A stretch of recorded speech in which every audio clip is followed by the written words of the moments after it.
لا تنفصل الإعلامية ياسمين عز المذيعة بقناة MBC مصر عن الترند اليومي على مواقع التواصل الاجتماعي وحتى على منصة جوجل.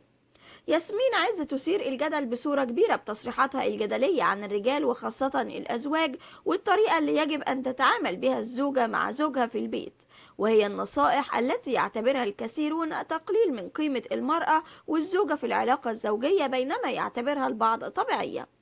وعادة ما تكثر الشائعات حول الإعلامية ياسمين عز في محاولة من بعض الصفحات على السوشيال ميديا الظهور في ترند جديد مرتبط بالمذيعة المثيرة للجدل.